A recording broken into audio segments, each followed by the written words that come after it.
down to flush them out. Welcome to the Hearts of Men podcast, a journey into the depths of men's hearts where courage meets vulnerability and wisdom embraces integrity.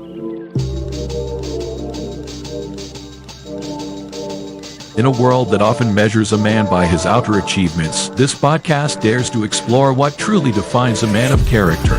We unpack the challenges and triumphs that shape men's lives, bringing to light stories of resilience, compassion, and unshakable faith.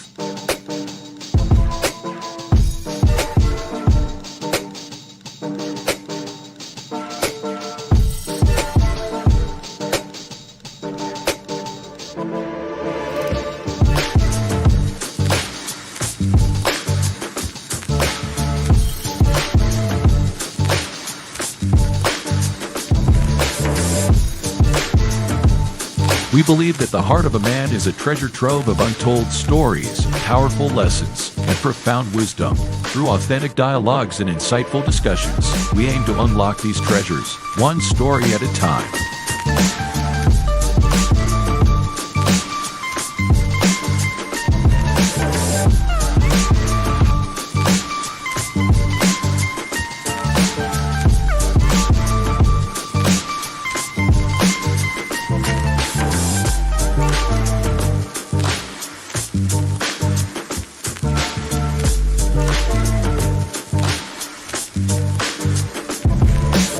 So, whether you're seeking guidance, inspiration, or simply a moment of reflection, you're in the right place.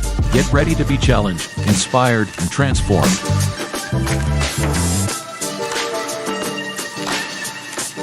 And now, to guide you through this journey of discovery, please welcome your host, a visionary leader and a true catalyst for change, Dwayne Dwyer, but we affectionately know him as the Mindset Coach.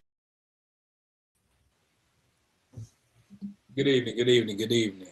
We are the Hearts of Men, and with me I have the coach, the Mindset Coach, Dwayne Dwyer, also son of Timothy. I don't know if I'm going in the right direction. And he's also known as the Available Man, and I am Poor Man's Dr. Phil, otherwise known as Mr. Shift Happens. It's been a minute. How y'all doing, fellas? I'm doing good, bro. It's good to see you back. You know, live and in living color. Got my tan and everything. Yeah, man. Likewise, it's good to have you back. I'm doing well. Great week. But like always, I look forward to these Fridays, fellowshipping, talking with my brothers, and talking with the livest chat and social media. So all is well, man. I'm good. How about you? Man, I'm doing all right. I think I got internet problems, grandkid down there playing that doggone game, and then he got the one on his face, got the one hooked. I'm just going to start snatching stuff out the wall. I don't know. But we going to get there. Ain't no hopefully. We going to get through this this podcast tonight because it's one that I think will add value to the audience, value to us, and just the mere conversation of it is, as I've been thinking about it, throughout the week, I'm like, man, that's something that's going to add something, not just for everybody else, but I'm looking for what it's going to add to me through you guys' conversation and the chat's conversation. And as you guys know, we have the baddest chat on the planet. So I don't see it up on here, but you know who you are. I mean, it's all the regulars. You know who you are. And I'm going to see it's down there low. Now, I'm going to ask Coach if he can go ahead and just run that off. Yeah, everybody like to put me to work, man. That's right. Listen, as always, good to see you. Welcome to this week's conversation. Again, like I tend to say, man, you can be any place else on a Friday evening, but you are here, and we do not take that lightly. So that being said, as always, we like to call you by name. So if you're out there, whether you're in YouTube, Facebook, whether you're in Instagram, just get into the comment section, say hi, give a greeting that way that we can shout you out by name because we want to give you your flowers now. That said, good evening, Rebirth of Nick. D, good to see you. Crystal Everett, good to see you and welcome. Let's see who else we got. Atlas Keys to Key Realty, good to see you. His Divine Appointment, good to see you and welcome to this evening's conversation.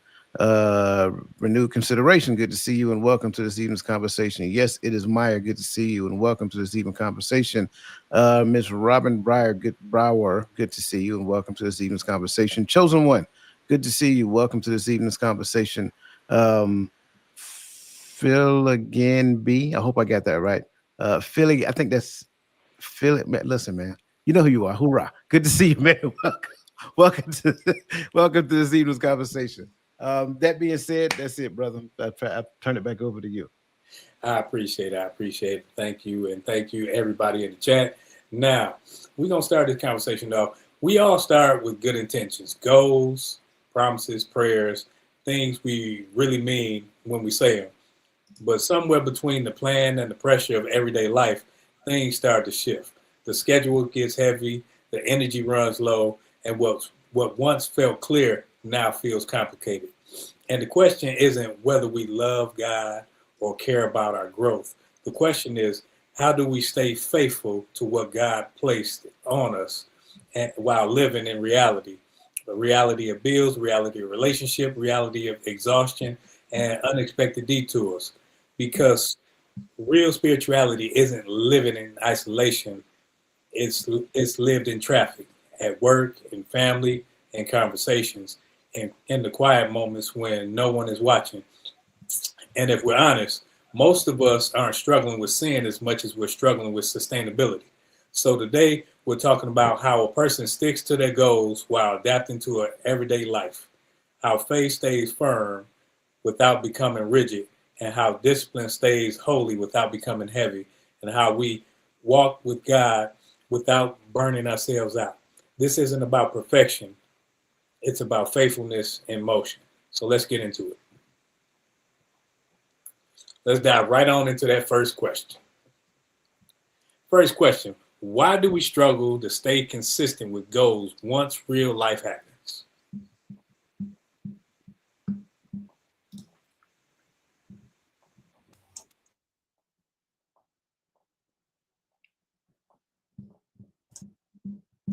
I don't know how I muted and unmuted myself.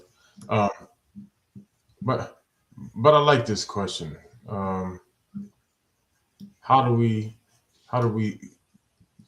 why do we struggle? I apologize, to stay consistent with goals once real life starts to happen. I think and I don't want to say it's a focus issue, but it's a focus issue in this, because one of the things, and I'm glad you started talking about faith, right, and about our walk, because one of the things that we should learn, the level of resiliency that we should learn in our walk, is that regardless of what's going on around us, we have to learn how to stay focused on the goal, right? How to stay focused on the mark. And I think sometimes when life happens, we don't account for it when it comes time to lay out the cost of going after the goal. You know, we don't count. You know, what if I get pregnant? What if not us, but I just gotta put that out there. Not here on this platform, but but what women, do you count? What if I get pregnant? Men, do you count? What if I get injured? What if this thing happened? What if something happens to a child and the bill comes and I need to do this, the car get wrecked? How does this affect me going after what I'm going after? And I think sometimes we tend to take a step back instead of recalculating how to continue moving forward with this, not in spite of this, but because this real life thing, this thing that came up, is a part of the journey, is a part of the mission. And when I accomplish the goal, when I look back, I'm going to be able to tell the story of how I didn't allow these things to stop me. I didn't allow these things to hold me back. So I think, to answer the question, I don't think we count the cost from the beginning. And so when these unexpected things happen, it kind of freezes us in that moment. I like that. And I wholeheartedly agree with everything you said. I go a step further because you hear a lot of people talk about setting goals, and you hear people talking about set goals based upon this or set goals based upon that. And a lot of times, what we do is we focus mostly on the outcome, and we don't necessarily do the right thing as it pertains to setting goals or having systems surround around those goals and things of that nature. And so a lot of times, even though the outcome would be nice, we're not necessarily closely connected to that outcome. So, in essence, we end up setting goals through the wrong lens or from the wrong place. But if we set goals according to our values and things of that nature, now that's different. That's totally different because now I am more deeply nested into that goal because it becomes, in essence, a lasting pursuit of who I am.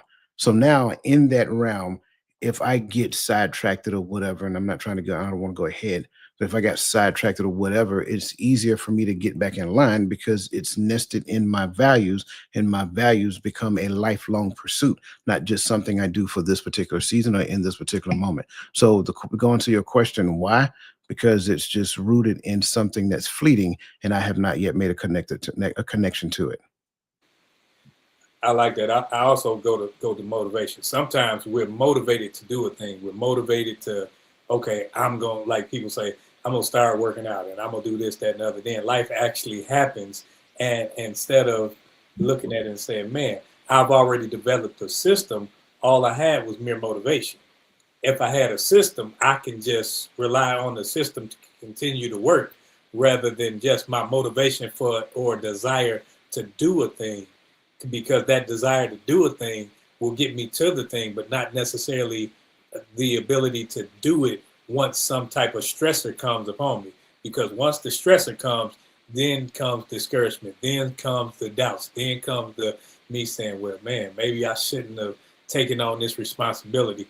But if I were to have had some type of system to that was already established, then I could say, okay, I'm actually doing this thing not simply because I want to do it, because I want to do it and I know how to do it because I already have it in action in some capacity in my life. Question number 2. How do we know when to adapt instead of pushing harder? So, going back to, and it's just me building off my previous answer, going back to having goals that are rooted in my values and my pursuits and during this journey of life. Um, when it comes down to adaptation, I have to be able to discern whether or not what is actually happening in real time. Is it a large amount of frustration? Is it, you know, what am I experiencing in that particular moment? Is the things that I'm experiencing in time and space, is it giving me information that I need to pivot? Or is it just me going through the learning and growth of the thing that I'm in pursuit of? Because make no mistake about it, our goals is designed to make us the person that is destined to be the person to obtain the goal. I can't attain the goal right now based upon who I currently am. So now, as I'm going through each milestone, benchmark, whatever that looks like, it sharpens me as a person. It makes me better as a person. It makes me think better. It makes me, maneuver this space in a different fashion.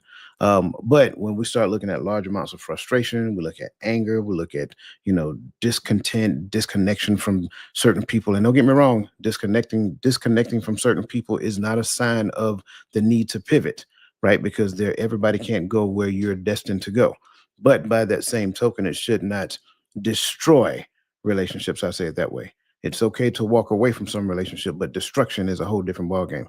However, I'm going back to the whole frustration thing. If it's a large amount of frustration, I have to be able to discern whether or not that frustration is something that is trying to teach me and move me from my spot in order to grow and elevate, or is it something that's trying to give me information real time that I'm going in the wrong direction?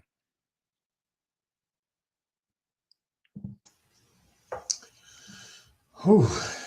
This is a good question because this one actually got me thinking.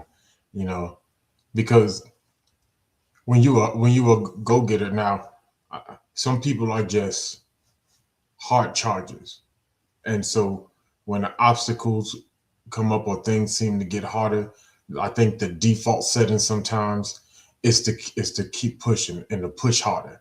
That's just default setting number one. Just wall stood up, try to run through the wall. Put your head down, put on your shoulder pads, and charge forward. And I think sometimes we can do that, and we can get to a point to where we like, well, I got the thing where I wanted it, but now I got to go back and do some repairing to this wall because I can't sustain where I'm at if I like this. I'm thinking about it like in my head. I'm thinking about it like I got this new house. I said I got this new house and I want to get my family moved in. I pull up the truck and we ain't got the keys and the doors are locked.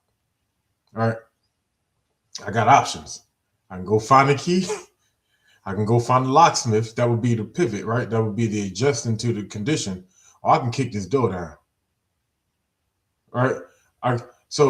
But I think sometimes we get so caught up in the goal of getting into the house, we kick the door down. All right.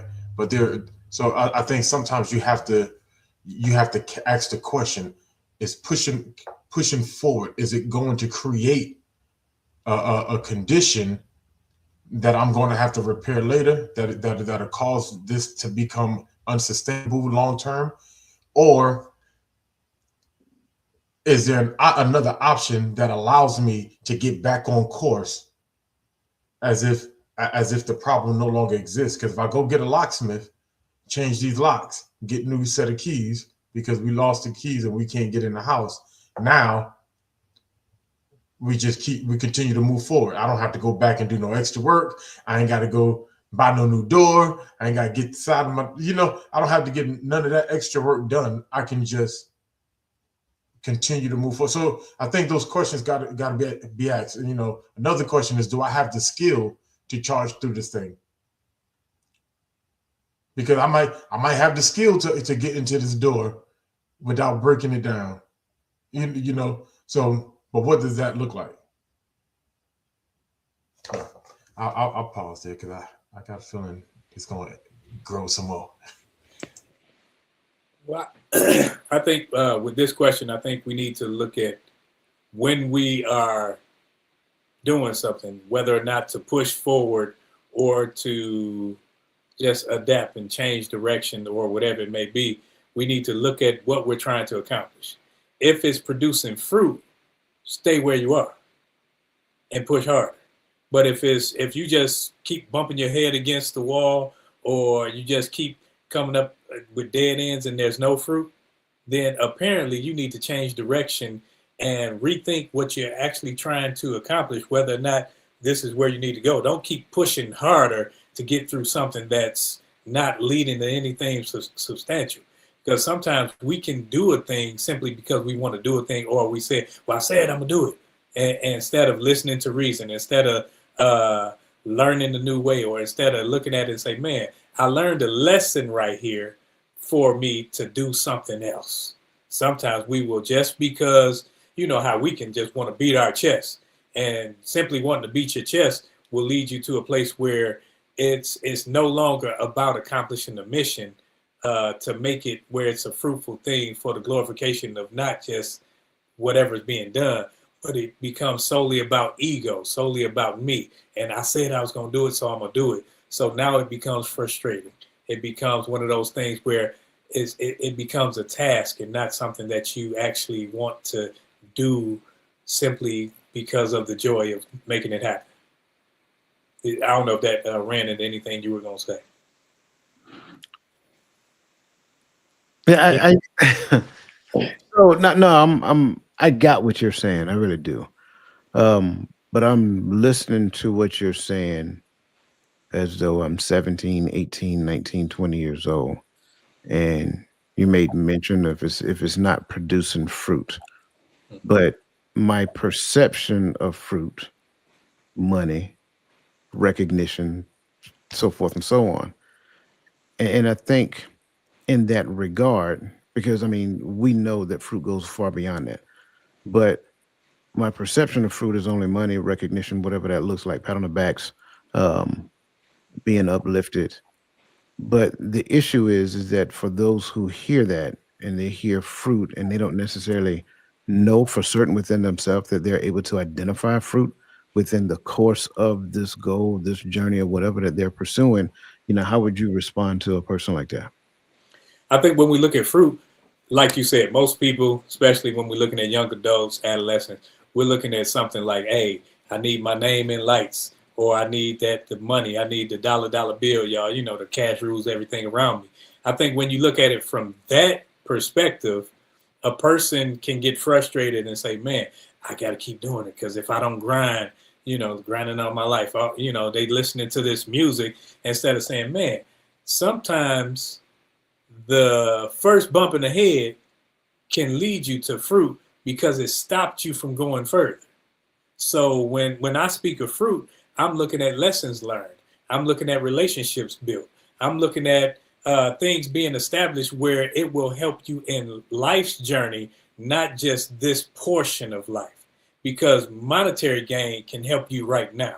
Monetary, if it's solely for self, then it shouldn't even be a part of the goal. If it's solely for self, whether it's your money, it's your name, I got to be the big dog. That's solely for self. But when it's okay, I had the ability where I failed in my mind right here, but I was able to gain a relationship with a brother, and now we have a connection and we can build on other things. Or I found a mentor, I found a mentee, something that leads to life changing things where we can sustain one another, not just me.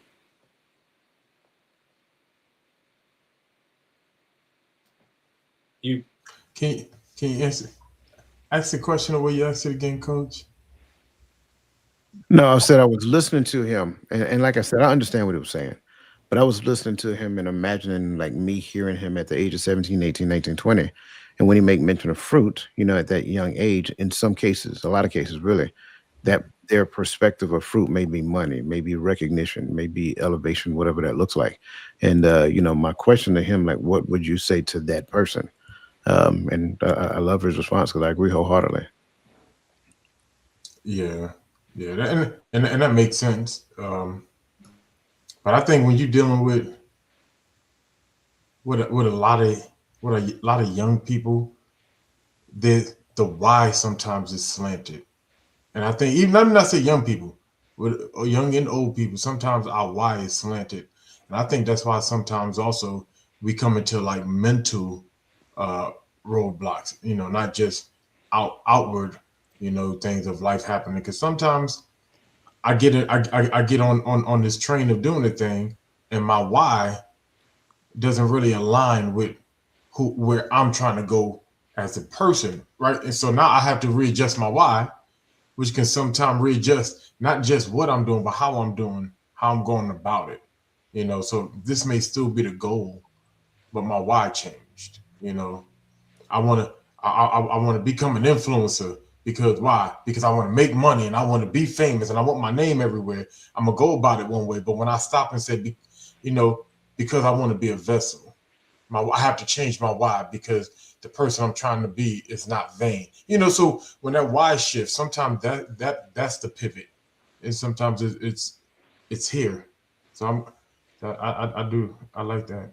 Sure, absolutely. And in most cases that come with maturity. And I don't want to just eliminate, that type of response from anyone else because generally a lot of times in most cases unless you have that right mentorship and guidance and upbringing to where you have a mature mindset at a very young age, then you'll get to the point to where you'll have that mature why at an early age and then you start that journey. But a lot of times when you're young, you're just looking, as they say today, to get the bag, to have the nice car, to have the nice clothes and things of that nature. That is your why initially. And because your why is so like I don't know, because it is so like low grade. I hate to say it that way. On the scale of value, then ultimately you got to learn another lesson en route. You still may learn some valuable skills. You still may learn, some. You still may have the opportunity at some great relationships, but there's something else that you're going to have to learn that recognizes that people come before money. and not necessarily you use people to get money. So that's a whole nother thing. But I think you're right. A lot of times that comes with maturity. I think we have a couple of statements or questions in the chat. Could mastery, let me move this bigger. Could mastery be overthinking an accomplishment?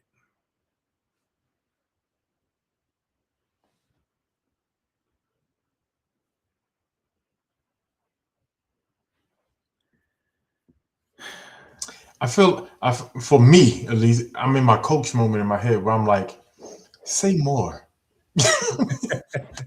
Yeah.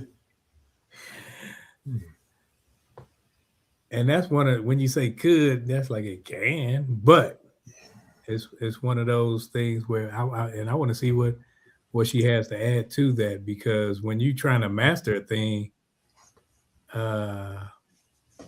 you will find yourself thinking and making sure you got to check the checker, you got to check yourself, you got to do the checks and balances. So there will be a lot of thinking and overthinking to go back and forth.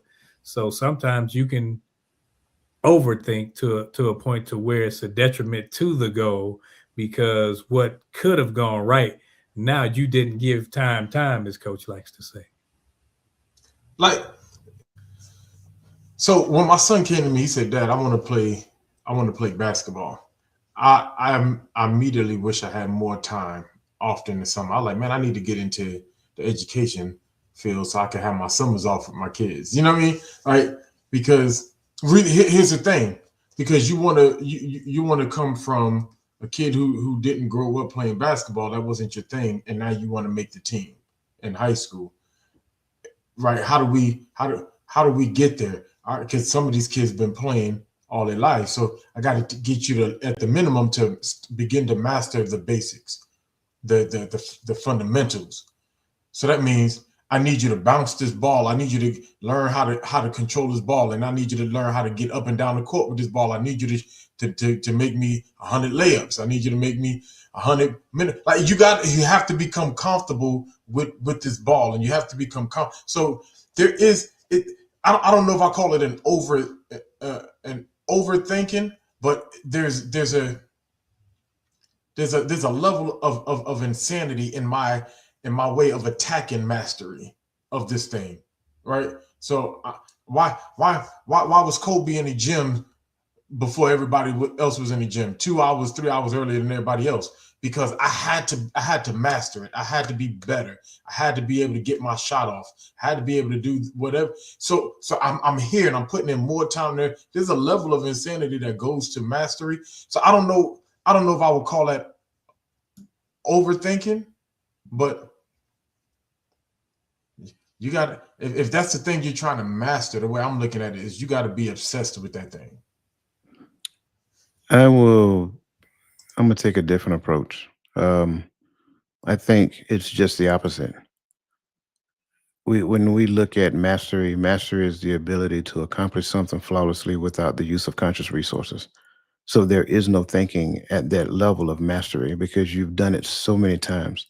It's an old saying that amateurs do it until they can get it right. Professionals do it until they can't get it wrong, right? It kind of taps into the notion of Mushin, right? Mushin means no brain. So at the end of the day, when we look at mastery, whether we're talking task mastery, skill mastery, whatever that looks like, it is the ability to it is the ability to do a thing over and over and over again, achieving a higher level of success without the use of conscious resources. So does that involve, and I go back to a question because I don't want to mess it up. Could mastery be overthinking an accomplishment? No. There is no thinking when it comes down to when it comes down to executing a task flawlessly without conscious resources. Now, when you look at the accomplishment alone, can a person actually over embellish their accomplishment by thinking too highly of it? Absolutely. But I don't think that has anything to do with mastery. I think that has more to do with arrogance. I definitely agree, because I think someone else put in the comment, and I don't want to mess it up, but somewhere along the sorts of thinking that we have achieved when we haven't really done anything at all. And I think that's what that was alluring to, right? Because I think we do get to that point to where we boast before we've actually accomplished, right? Because I get too high because I do get that, you know, you want to celebrate the small wins on the way to the goal, but I think sometimes you can get too high in the small wins and thinking that that's the accomplishment of the goal, and forgetting like, hey, there's something else to achieve here, you know, like, and I know I keep going back to sports, right? I was in my New York Knicks group on social media, and everybody in the group were acting like we won the championship when we won the end season tournament. I was like, that's good. It's good to see that we at this point we're playing at a higher level than everybody else. But there's a goal at the end of the season that's beyond this goal. So we get so caught up in this little win, and we think we've become. And I love that the Knicks organization said we're not going to raise a banner because we got a goal at the end of the season. I don't want to get too high on this goal that I forget, because it can become arrogancy, and then arrogancy can create complacency.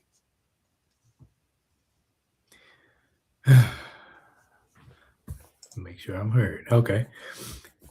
Now, did we get to that second question? Do we really adapt, or do we just think that we have achieved something when we really have not done anything? That's pretty much what you guys were just referring to. I think sometimes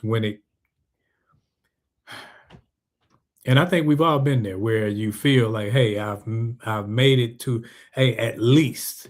And then you get that, when you get that at least, you get a that'll do attitude, because at least, and then you can start looking at the next person and say, well, at least I'm not like that person. Both parties didn't reach the goal, but you're happy because you made it further along than the next person.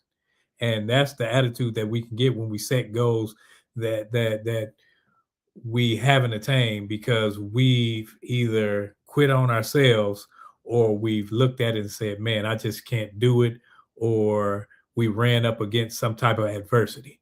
When adversity comes, it doesn't mean that you should stop completely. Sometimes you have to, like all of us been there. Hey, they say, hey, take a knee.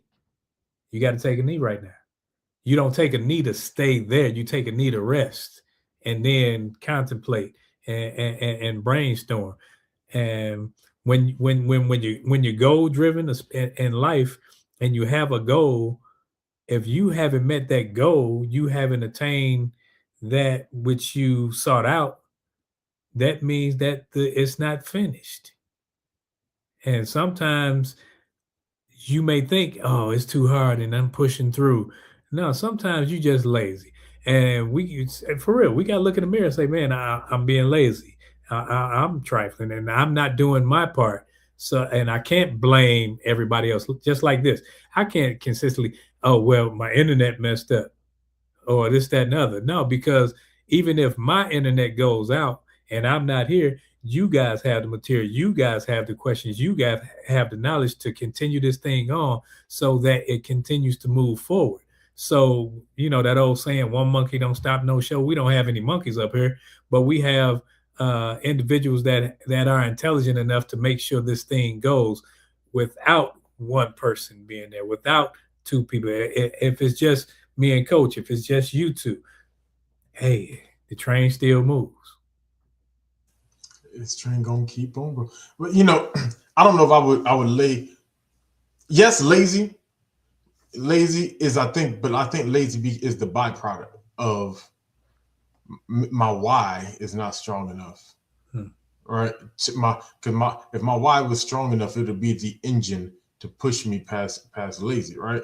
And what I mean by that is, like, my why does not out supersede my level of comfort right now, right? Because I remember when it came time when I was trying to get into the Army, and I was trying to, you know, get up out of that condition. I knew I wasn't a great test taker, but boy, I was at Barnes and Noble every day. I ain't never been in a Barnes and Noble in my life, but they had the ASVAB test thing. And I was in there making copies of it because I wasn't buying the book. Making copies of the practice test, making highlights. I was, I was putting in so. I've never studied in my life, nor after, like that ever again. But my why was stronger than my condition. My comfort level didn't supersede my why. So the why caused me to push so that I can get to that goal, which was, hey, I needed to achieve certain scores. I wanted to get certain jobs. I wanted to do so. I went after it. And when I went to take that ASVAB, got a 108, went back, got a 111 again, and I didn't do nothing with that 111. But still, it was just a goal. My comfort level wasn't great. So I think sometimes we're in a place where it's like, I want to achieve this thing, but if I don't, I'm good. And that second part of that statement is what causes the laziness. I think the laziness becomes a byproduct. So for everybody who don't know what the ASVAB is, that's the test you got to take prior to going to the military. My brother like to use acronyms up there, and we do understand everybody don't know what that means. But to this question, I think two things can be true at the same time. I believe wholeheartedly that there are circumstances, and we see it all the time, to where adapting is necessary, and you ultimately adapt to maintain the status quo because something in the environment has changed that made you adapt. So there is no change in your life, there is no change in your circumstance, but you had to make a small adaptation, so a small change. I say it that way. You had to make a small change to your day-to-day outcome just so that you can maintain. But then I also believe, on the other hand, you have those who are, intentional about growing, intentional about achieving higher, elevation. And because of the things that they're encountering along the way, they're having to make they have to make micro adjustments along the way, whether the micro adjustment is to their interpretation of what their goal is, or whether the micro adjustment is based upon how they want to do the thing. But one way or the other, they have to make an adjustment in order to continue to move forward. So that's why I say, when I look at this question, I get it, but I think two things can be true at the same time. I think that there are situations where people make small adaptations and there is no change, nothing was accomplished. But then I also believe that there are circumstances where you adapt for the sake of a greater change that you have been working towards. Definitely. And I think, Gaddy, you're kind of leading into where I'm thinking into the next question, because I think sometimes, especially if I'm a younger person, because I've dealt with trying to be a young entrepreneur and looking at how they always ask you, well, what's your why? And it always comes back, when I was younger, to money. Like, money gonna solve all my problems. If I get this money, I can get mama out the hood. If I get this money, I ain't worried about this car being broken. If I get this money, the kids will have what they want. So let's ride right over to question number 3. Can discipline be spiritual without becoming legalistic?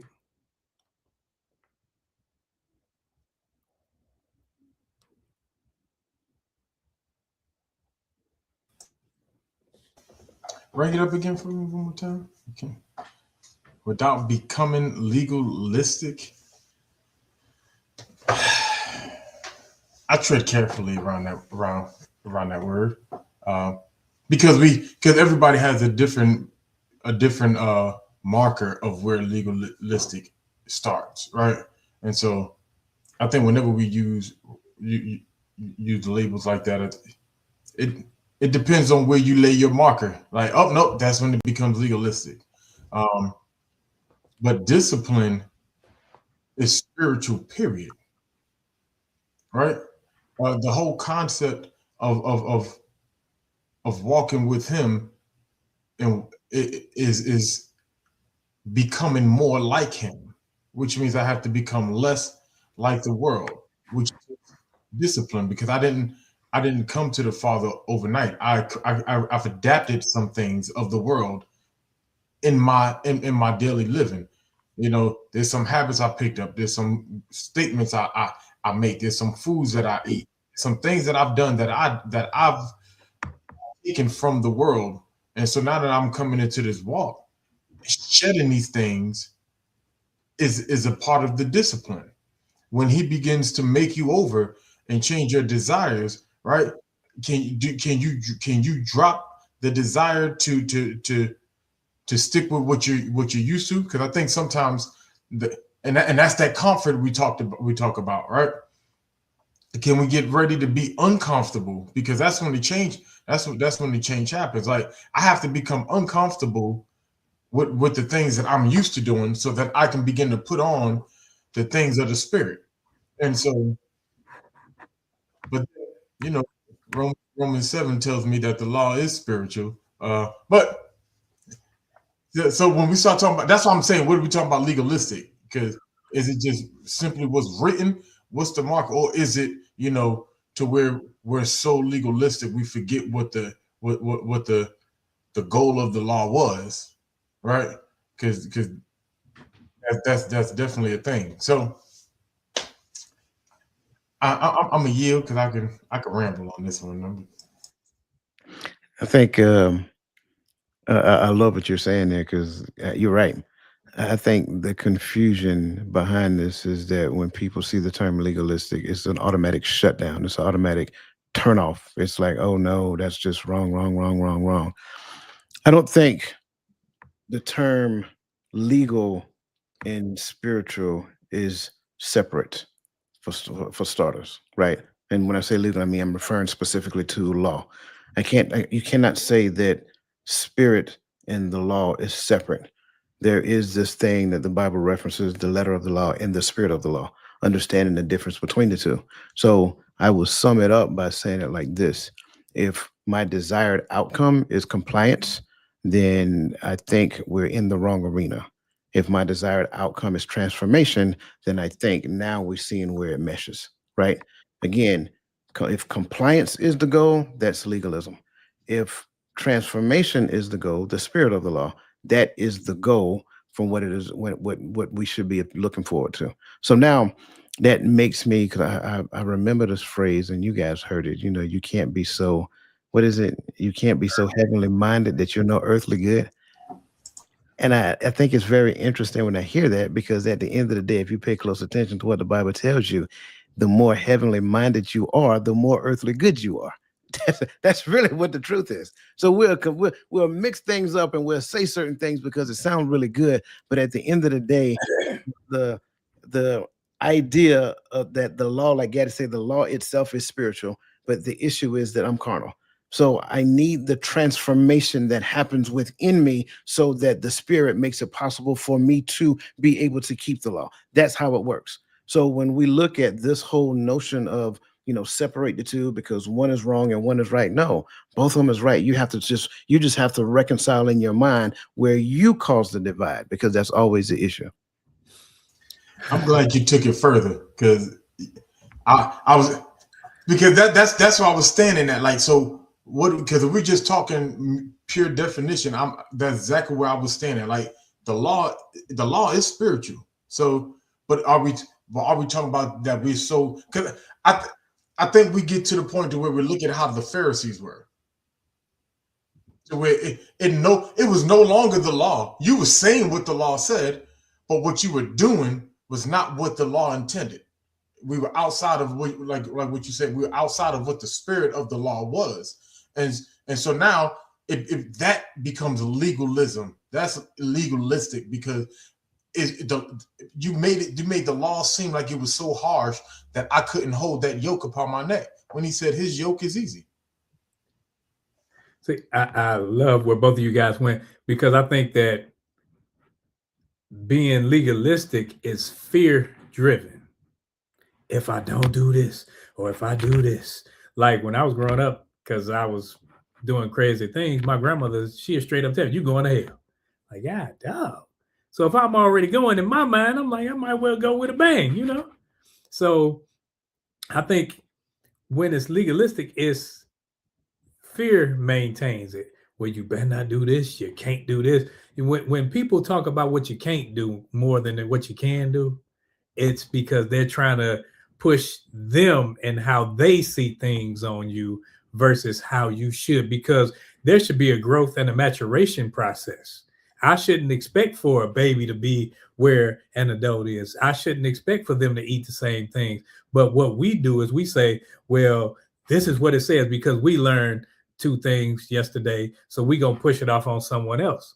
So, but when we say spiritual is loving, is kind, is understanding.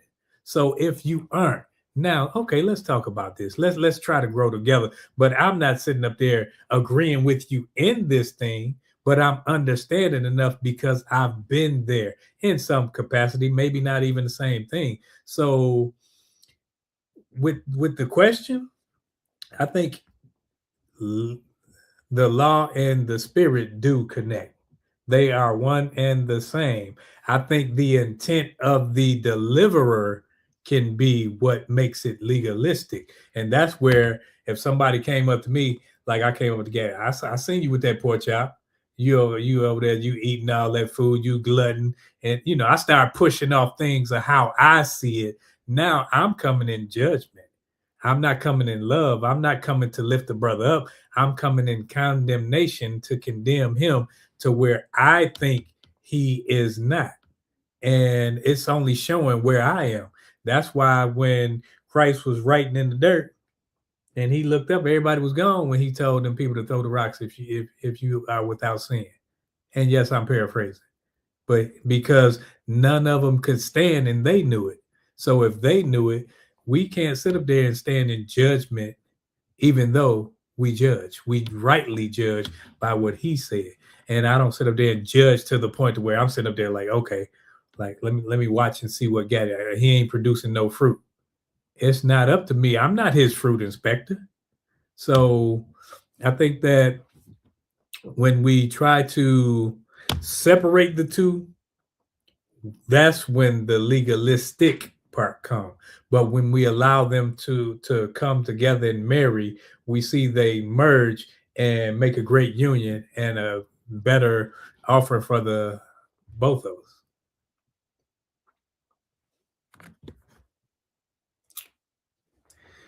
And next, how do we integrate spiritual goals into everyday routines instead of treating them like extras? I mean, I hate to be that guy, but just do it. I mean, do it.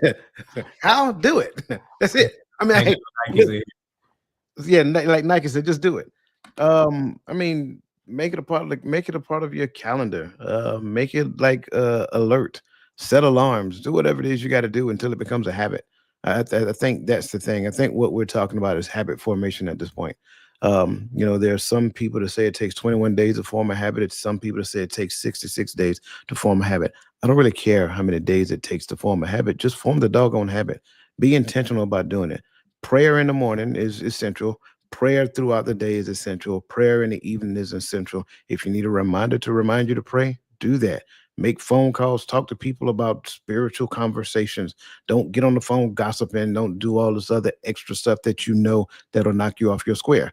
Be intentional about those things. Prayer, fasting, having spiritual conversations, being around people who are intentional about their walk, being in the right relationships with the right people. Like those things are intentional. Like it's easy to get caught up in the social media world and you just I'm just going to go over here and see what they're talking about today. And next thing you know, you get caught up on this and you get caught up on that. And now they're talking about this and you got this going on and this person being sued because they did this thing and all this. It's too much. You got way too many distractors going on in your life. Eliminate the distractors. Be intentional about what it is that you're trying to do. Form a new habit to do the thing. Put yourself around people so that they can actually help you grow in that direction. Oh, you said a mouthful there, Coach. But you right where I was heading at with it. Like attack it like you attack your carnal goals, right? When you plan to start that business, when you plan to meet that fitness goal, when you plan to get that promotion, when you plan for that education, it becomes a part of your daily routine because you make it a part of your everyday routine. You do it so much. You do everything that Coach just said. You put it on your calendar. You create your vision board. You got your steps. You got step 1, 2, 3, 4, 5 for each minor goal in the major goal. And so it's like when I'm looking at, do I have goals in the scripture, or do I just want to look more like him? Anybody ever said, I want to learn how to fast? I want to learn how to pray and reach the Father. I want to know how. You get what I'm saying? Like what are our goals? Is it just, I hear people all the time say the same thing. I want to read the whole Bible in a year. What verse you read today? And that's and instead of trying to, and I like that Coach said, just do it. You know, if the goal is to read the scripture, wake up and read it. Read it before you go to sleep. You take that 15-minute break to go sit in your car and get on Facebook. You could have got on in your car and just make it a part. You have to make it a part of your routine, like you make everything else a part of your routine. I see jokers sit at work doing classes for college. But you tell me you can't go online to blueletterbible.com. I know we ain't here trying to, I'm sorry, we're not promoting nobody, right? But and read the scripture while you're at work. You got time to do everything else. You ain't got time to read. Oh well, I don't. I'm at work and I don't want to waste it. Yes, you do want to waste your time. You just don't want to waste it on that. If that is if your spiritual goals are interrupting your regular life, then my question is, how important are those spiritual goals to you? And that's even to myself. How are those spiritual goals important to me if they are an interrupter to my life? I think we need to stop framing our minds to think that there's a separation in us, because we do it to ourselves. Spiritual goals, instead of me saying, man, I'm a spirit being, so all of my goals have to be that way. So now everything that I do, now I'm trying to walk a certain way. I'm trying to talk a certain way. I'm cognizant about how I treat people. When I'm driving down the street and somebody cut me off, I don't flip them the bird. It's like, and it's like that whole patience thing. People think that they're going to receive patience without some type of trials, without some type of adversity. But when you look at self and say, man, I'm a spirit being, so all of my goals are spirit led, are spirit in nature. So everything that I do is spiritual, not just when, let me go ahead and put my hands up. Let me not laugh at what's the old boy hanging from the ceiling with the Christian Louboutins and stuff. I was trying not to say that, but that's what I was talking about when I said the lawsuit. and that was, to me, it was hilarious. I'm like, yeah, he is exposing a lot of foolishness that's already been exposed, but people are mad because they're talking about it. But when you're spiritual, I'm not concerned about somebody else's foolishness or somebody else doing something, because I know that my intent is always to edify, always to be in that spiritual capacity. So I think that when we frame our minds from not separating the two of us, because once you say, well, I'm doing this and I'm spiritual and I'm doing that and I'm not, now what you're saying is that I'm a double-minded man, so I can do this on this hand and then I can do this on that hand. Just like I remember two preachers were getting into it, and then the one said, well, we can go across the street. He's like, what we gonna cross the street for? He said, because I ain't gonna do this. I ain't gonna say this on church grounds. I'm like, what, on holy ground? I'm like, what? Like, what? What does it matter? Go on and fight so I can see this. I ain't even have a phone back then. But no. But and that's my take on it. You redefine your goals as ways of being and not just things that you do. It's who you are. And once you do that, now it becomes your everyday practice. So now you have little micro things that you do to grow yourself.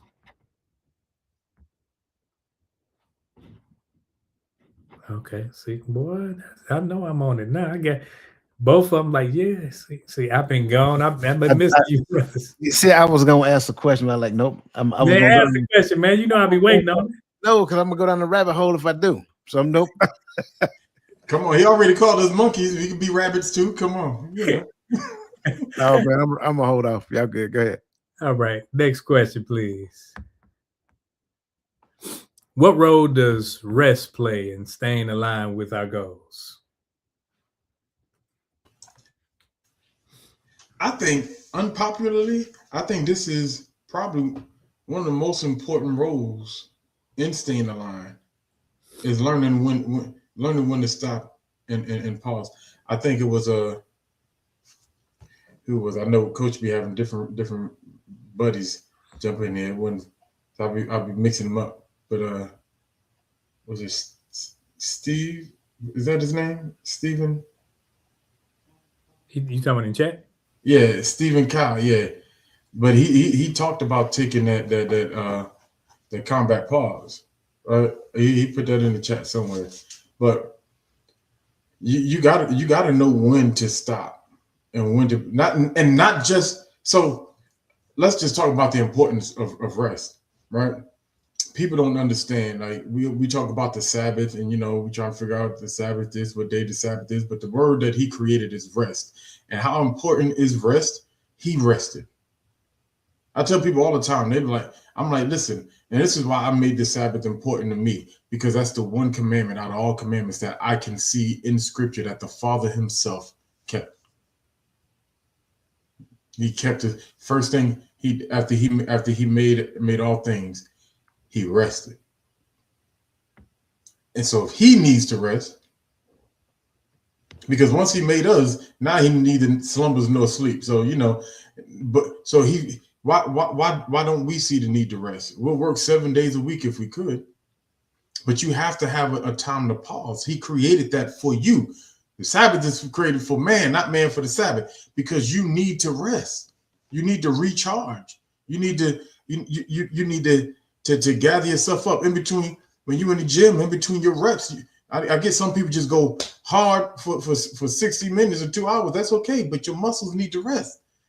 Need to breathe, get some oxygen, take some deep breaths, and then go at your next set. But at the same time, there's also a period of reset, not even just a reset period, but there's also a period to where you have to look over everything that we've already accomplished and look at how do the plans still look the same going forward, given what we have learned, what we observe from what we've seen so far. Do we need to adjust the plan going forward? And so you got your different aspects of taking that pause. So now I gather up my intel. I look over this. I spend time and I've remapped the layout. So now I can go back after this goal, not just with a refreshed mind and a refreshed body, but with a refreshed plan. But now I'm gonna let the expert go. I'm gonna let you go. I'm gonna sit down. Oh no, I'm no expert here, bro. Not on rest. It is of very high importance. I would tell you, I'm one of those people. I wake up in the morning, and early in the morning, I already know if I'm going to take a nap. I'm with you, Robin. I'm going to get me a nap. That's just what it is. I think a lot of times we feel like we're doing something wrong if we take a nap in the daytime. Take a nap. Take a midday nap, doggone it. Tomorrow, if you ain't got nothing else going on, you sitting home. Be intentional. Take a nap. There is studies that show that when you have a proper amount of rest, and that's not 8 hours, y'all. It's a whole nother conversation I'm not going to get into. But as long as you have the proper amount of rest, you are more productive when you go to work, right? That does not mean stay up all night playing video games, watching the late show and all that other great stuff. That means going to bed at a certain hour and waking up at your prescribed hour so that you can do the prerequisites that you need to do to start your day. Rest is just as important as eating. I hate to say it that way, but that is the truth. Rest is just as important as eating. It's not that I'm saying that you can't fast, but you've trust me. I don't. If you live anything longer than 20 years, you have gone X amount of hours without sleep because you was probably out hanging out with the fellows or hanging out with the girls or whatever the case may be. You've fasted from rest. I guarantee it. You've deprived yourself from proper rest simply because you've been out there trying to live the good life. Okay, now let's turn the scales. Let's apply the certain amount of rest, eat the appropriate amount of food, don't overeat, overindulge, and then watch what your body does in response. I promise you, you will be amazed at the outcome. That's probably a lot. That's probably a high degree of some of the concerns that we have. We don't have a proper diet and we don't have proper rest. But then when we try to work, we're doing things sluggishly. We don't have the proper thoughts that we need to have. Our brain isn't firing off at the right cylinders to give us the ideas that we need to accomplish the things that we need to accomplish. So when you deprive yourself from those things, your brain is not at its optimal performance. Therefore, now you're just a warm body going through the motions, and then the results are you were just going through the motions. So rest is just as important as eating. Exactamundo. That's what he used to say. I think when we look at rest, like you said, I'm one of them people where it's like I fight naps like I'm a doggone kindergartner or something. I'm like, I ain't gonna do it. And then I sit in that chair and then I kick that chair back. Next thing you know, I'm waking up an hour and a half later, feeling better, feeling refreshed. I think that sometimes we confuse urgency with importance. If I got to do it, I got to do it, I got to do it. Is it that important that you can't take a nap? Is it that important that you can't take a knee? I think sometimes we put ourselves in situations, as both of you guys just said, that if we were to have rested, we could have had clarity of mind. We could have been thinking properly, because when you don't, when I was in, I think it was BNOC, we had like 48-hour operations or whatever. BNOC is basic non-commissioned officer course, but it's a military course when you advance and in rank. And we had 2 days where we couldn't sleep because they're trying to see how we would operate when we are sleep deprived, because now you start making mistakes. Now you start doing things you normally wouldn't do, because now your thinking patterns are off because you're trying to keep up, but your brain wants to sleep, your body wants to sleep, and yet you have to keep moving. Sometimes we put ourselves in that state where I got to do it. I got to do it right now, because I'm a person where 9 o'clock, 9:30, I'm going to bed. I don't care what nobody. Gaddy knows. Gaddy used to be talking on the phone. I'm asleep. Gaddy still talking. I wake up and go to bed. Gaddy still talking. He wasn't talking to me. I'm going to sleep though, because I know my body naturally wakes up at 3:30, 4 o'clock in the morning. And people are like, well, you go to sleep early. I wake up earlier than everybody else. For the record, it'd be the days he called me too. I'm just gonna put that out there. He'll call me, then go to sleep on the phone. Hey, but that's one of the things where rest is essential, just as Coach said. It is just as essential as food, because it's something that you're doing for your body. Food you're doing for your body, just as rest you're doing for your body. Food is fuel, but rest is that relaxation period, allows that food to go through your body, allows that food to become nourishment. And so you need to rest, slow down, take your time, take a knee, take a nap. Because if you don't, I was told that if you don't rest, your body gonna rest for you. So sometimes you'll be doing something, and I don't know about you, but we've all been in a situation where we were driving and we woke up like, man, how did I get home? And sometimes, and I'm not talking because of any type of inebriation, I'm talking because of sleep. Getting off of staff duty when we had 24-hour operations, and then you driving home like, man, let me just pull over, because I've driven from here, from Texas to Michigan, and like, man, I got to stop in Arkansas or something. I got to stop here and there because the body needs rest. So yeah. Next question. How does self-awareness help us steward our calling better?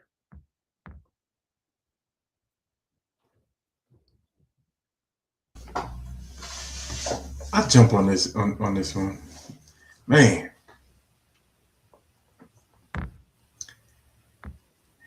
Like, and I love that you say how, because it definitely does. So self awareness, in today's world, I think is the biggest struggle, and because the biggest struggle with self awareness is if you're not self aware, you don't realize you're not self aware,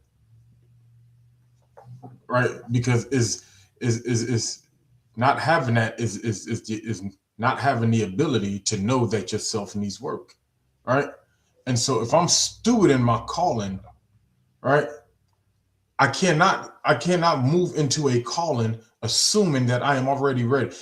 So we say certain things that sometimes can be good, but at other times, depending on who's receiving it, can become bad, right? So we'll say things like, you know, uh, he don't call the prepared, he prepares the call. And so some jokers will say, well, this is something I want to do, and he prepared me. I'm gonna jump out there and do it. Now you know good and well. You know good and well you needed some time to sit up under somebody before you jumped out there thinking you're supposed to pastor a church. I know jokers getting their licenses online trying to get in somebody's pulpit, right? People laugh, but this is serious. Like this is what people are doing because they've taken it. Well, if he called me, I'm just gonna do it this way. Well, and whatever this calling that you believe that he has called you to do, there is something that has to be done to you first. All right. So I'm glad that you have the awareness that he is moving you to do something for the work of the kingdom. Right. Now, what does that look like? Because here's the thing. If I move outside of preparation, I make the kingdom look bad. Because I'm adorning his name and I'm moving forward out of order. And now, even if I begin to lead people, I'm leading them out of order. And now I sit back and I'm wondering, how did we get here? And because I don't have that self-awareness, I'm not even wondering. Other folk that know better looking at me saying, what in the world happened? We talking about the dude that we saw with the harness on coming through the ceiling of his church, like he Chris Brown at a concert, you know. And yeah, I know we saw Drewski make fun of that guy too, right? But how did we get there? Because nobody became here's where I believe part of the self-awareness when it comes to our calling comes from. It's because we don't know what is entailed in that calling, because we don't know what his word says about said thing. You may think you called to do something and the scripture says absolutely nothing about it. And trust me, there's nothing new under the sun. So you didn't make up a new calling yesterday. You didn't make up new standards yesterday. It's written. He's given us the examples and he's given us the blueprint. But do I mirror the man of God of the scriptures before I get out there and saying I'm a man of the Most High?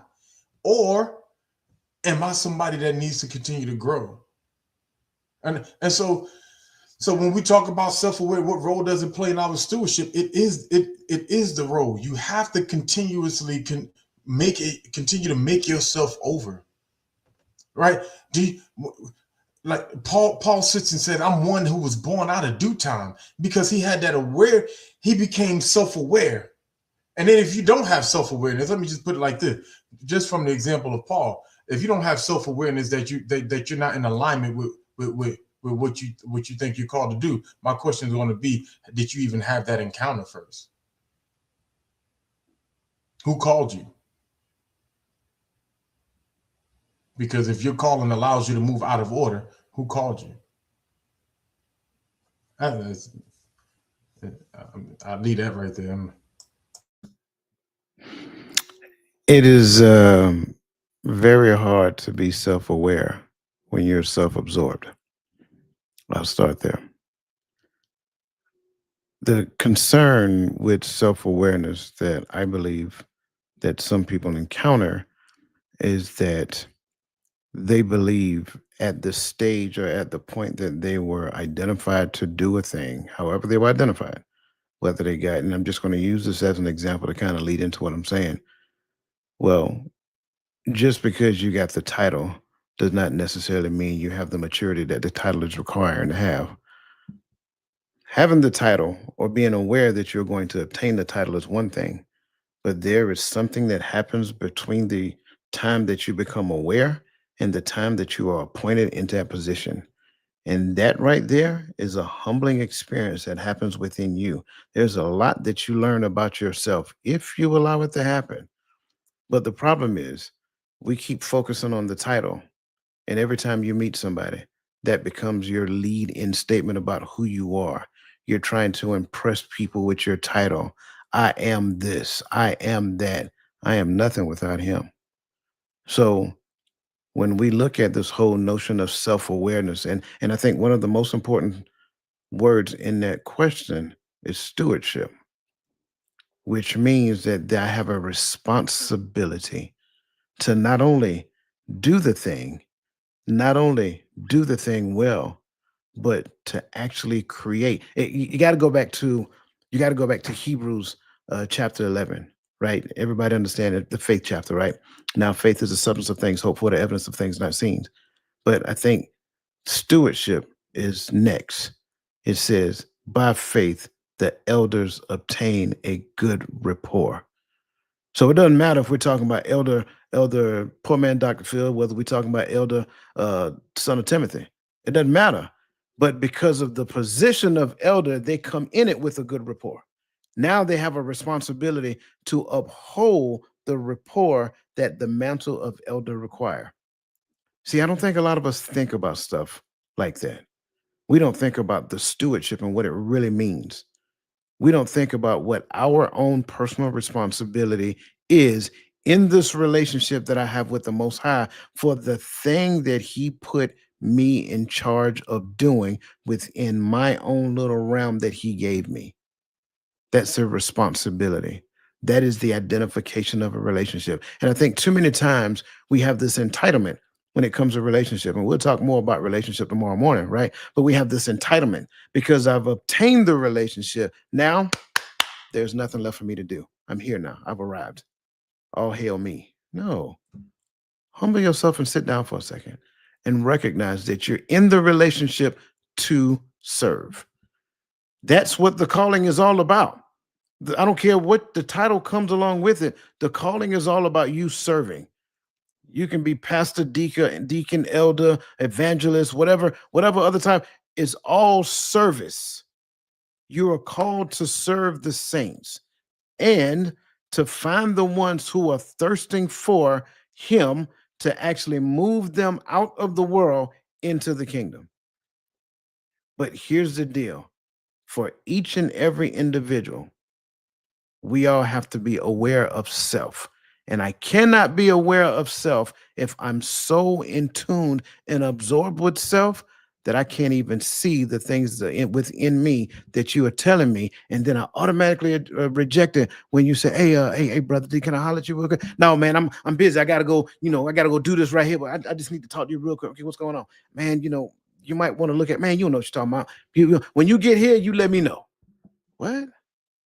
Come on, y'all laughing because y'all heard it before. I'm just saying that's some of the stuff that you hear. It is mind numbing. So I hope Roland can talk and he looks stuck, but that's why that's why I'm gonna land right there, man.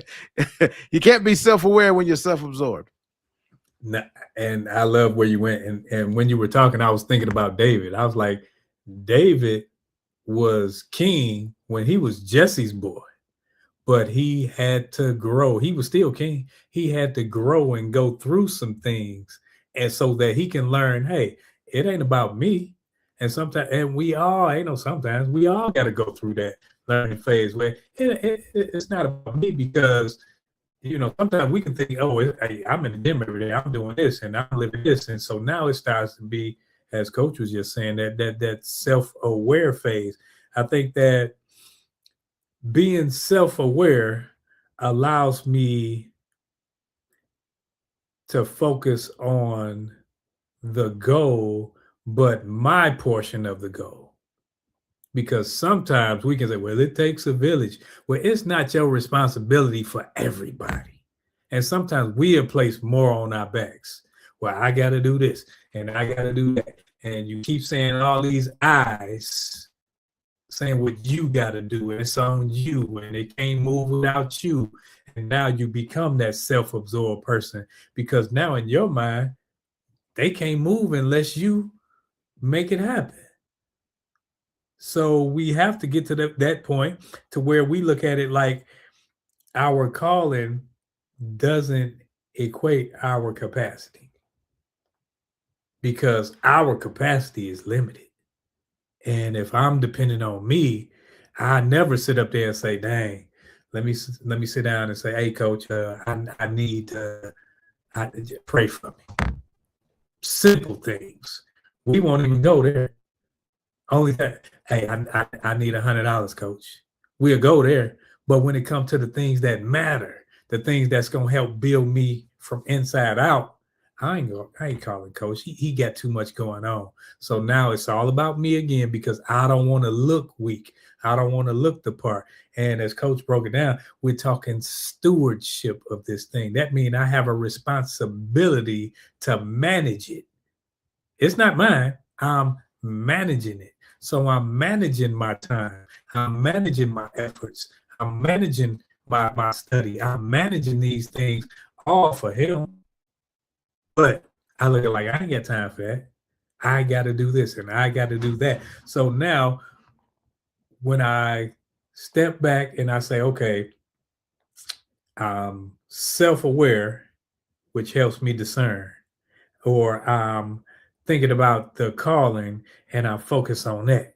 So now it's all about the calling. When I look at calling, when you see, what's his name? Drewski, he talked about people who so-called walk in calling, not self-aware. Because when you're self-aware, I'm not going to tell stories and say he called and told me in the dream that it's 15 people down here that will go give me $70,000 and you got to give it in 15 minutes. He's not going to do those lies. And then I'm going to get mad when people expose my lie. So it's like, come on, what do we do? Do we deal with charlatans or do we deal with truth? So when we're looking at being self-aware says, okay, bro, you got some things to work on.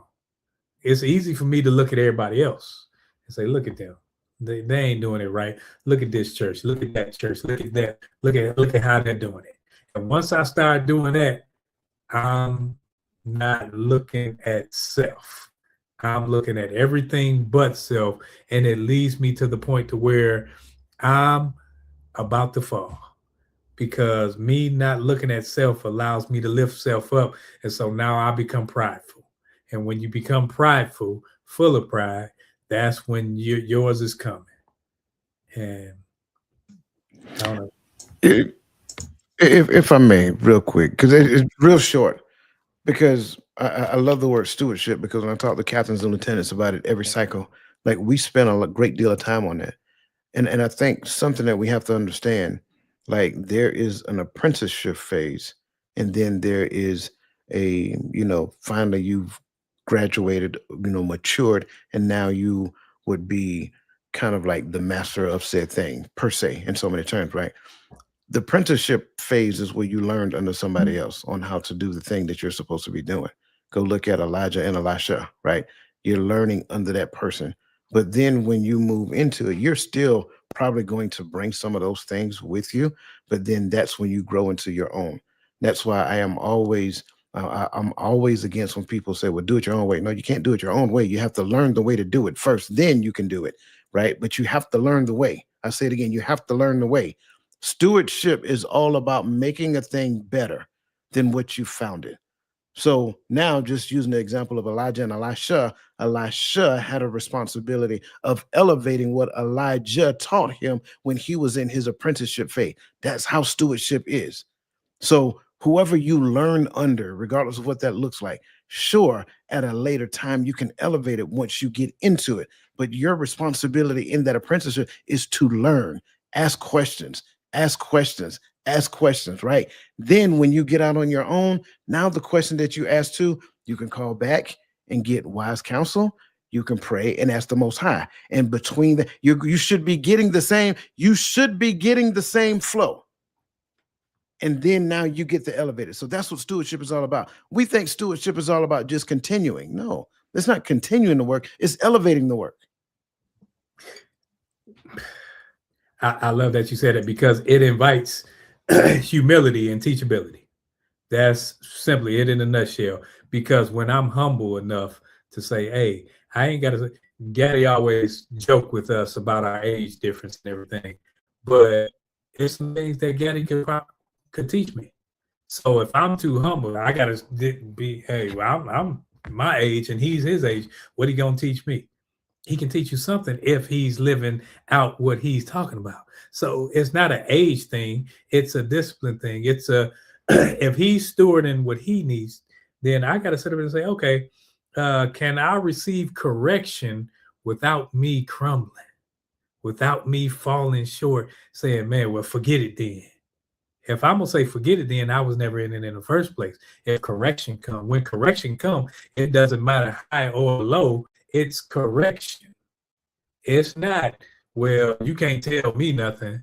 No, he can tell me something. So when we're looking at the stewardship part, when we're looking at the self-absorbed, I have to be self-aware so that I can look in the mirror and say, am I doing it right? Or if I'm not doing it right, how can I do it better? Who can I place in my life to help me get to where we are trying to go? Not because it's not me on the road by myself.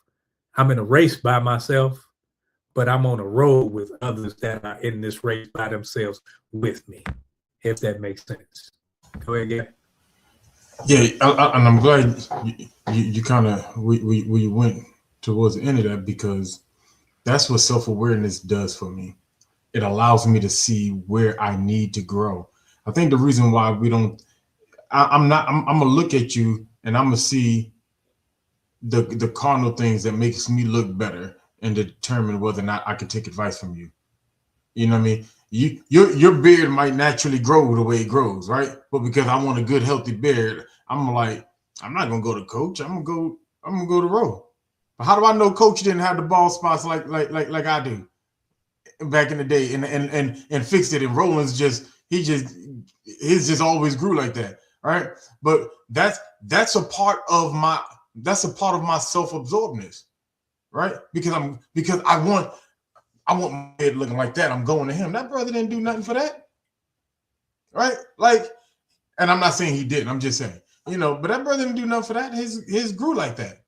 I had to work to get my little scrubble, right?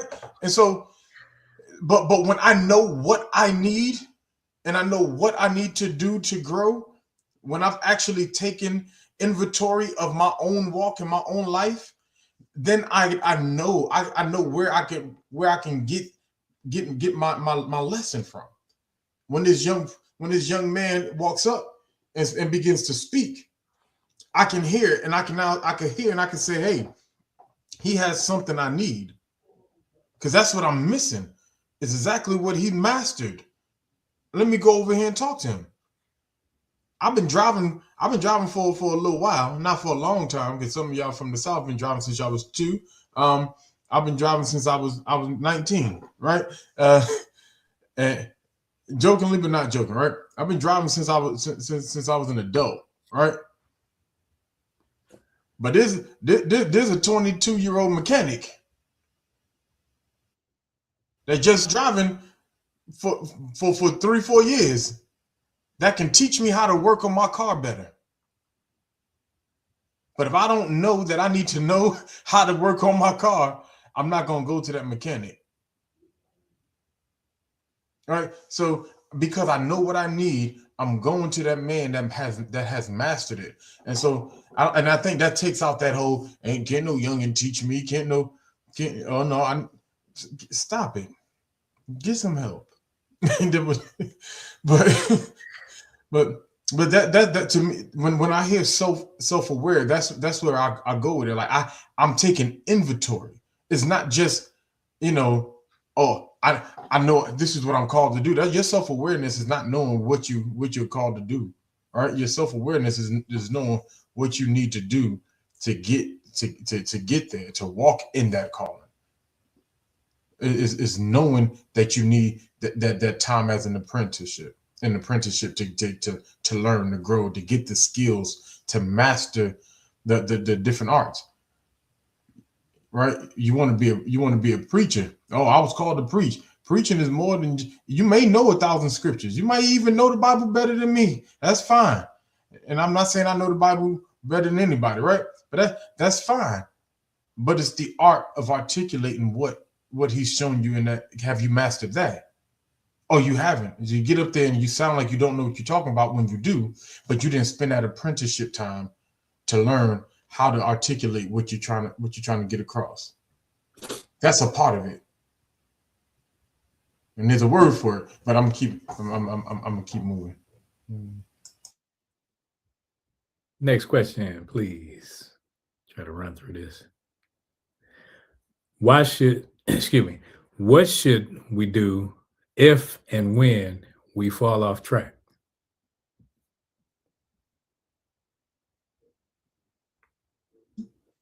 Get back on track. Look, man, I'm not trying to be funny. I knew it. I can't listen. I wish this was a written test. I passed this one here all day long. I'm not trying to be funny. Get back on track. It's not if, it's when. That's what the reality is. It's not if, it's when. If an opportunity presents itself for something to happen, 9 times out of 10 it's going to happen, unless you already are consciously aware of how to overcome said problems and you plan for contingencies when those things show up. But at the end of the day, like we talked about in the beginning, if your goals are rooted in solely the outcome and you're driven by motivation, when these things happen, not only will you get knocked off track, eventually you'll get tired and you're not going to want to get back on track. And you will be like those people who make those New Year's resolutions to lose 20 pounds at the beginning of the year, and come February 1st, you're not in the gym simply because you fell off track. It's not rooted in anything concrete, rooted in values, so forth and so on. So now when you get knocked off track, sure, it's just a minor setback. It's just a hiccup in the road. It's just a speed bump, whatever the case may be. But it's easier to get back on track because it's rooted in your identity. It's rooted in who you are. It's rooted in what you're striving to do. So don't be getting caught up or wrapped around the axle about, oh, well, what if this happened? Listen, let me be the first person to tell you, so the what if that you're talking about, it will. So when it happens, you need to already have already resolved within yourself that I am going to get up and get back on track and keep moving. And yeah, I don't want to stay there too long because I want to hit this next one. But James 1, read James 1. You can start at 1, you can start at 2. It says, count it all joy when you fall into diverse temptations, knowing that read James 1. Next question, please. Why must goals be rooted in values and not just outcomes?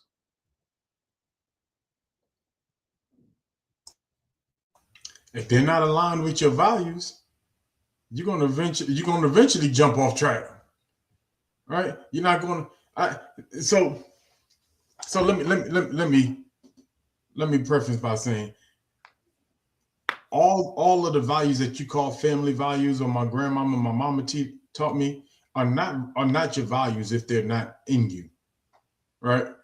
And so this doesn't go for people who will come around and say, well, I was able to accomplish this. That wasn't aligned with my values. They weren't your values. They were just something that you learned. It was something that, and I think what we do with values is sometimes, and same thing that people do with their relationship, with their so-called relationship with the Father, is it's convenient when it's necessary. And it's good when it's needed, but when it's not needed, it's a burden to them. And so, how can I live my best life and hold on to these values that Big Mama taught me, that Granddaddy taught me? I have to let those values. And so, I think that's what happens a lot of times. So, if those are the values, those are the things you truly believe in, it's going to take a lot out of you to set goals for yourself that draws you away from those values. That if it's something that you truly hold dear, if it's the values you strive to live after.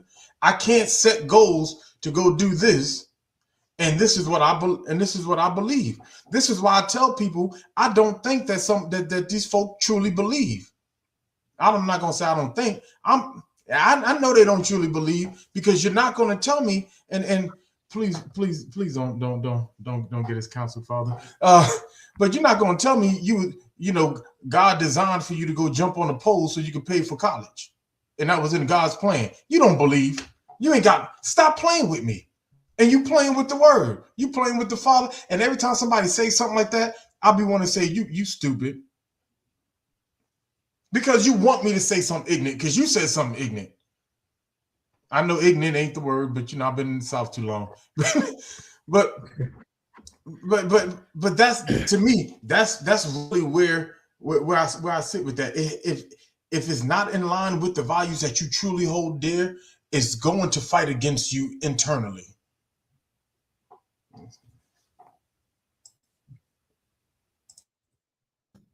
Yep, I agree.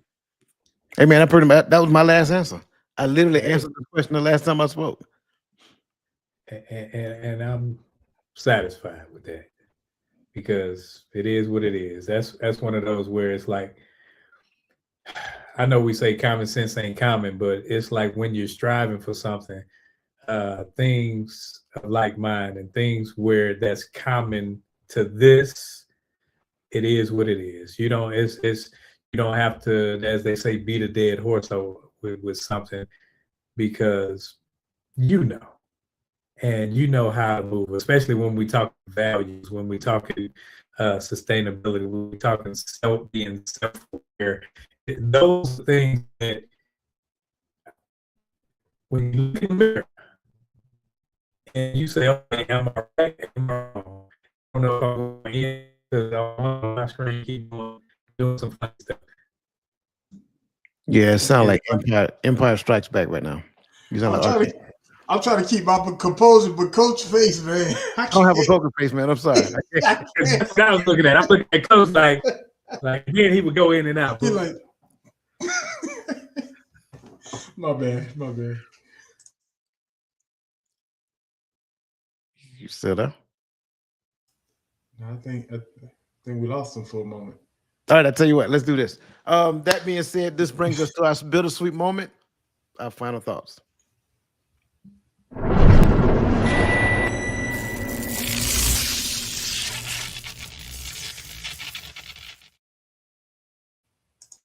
All right. As always, I greatly appreciate this conversation.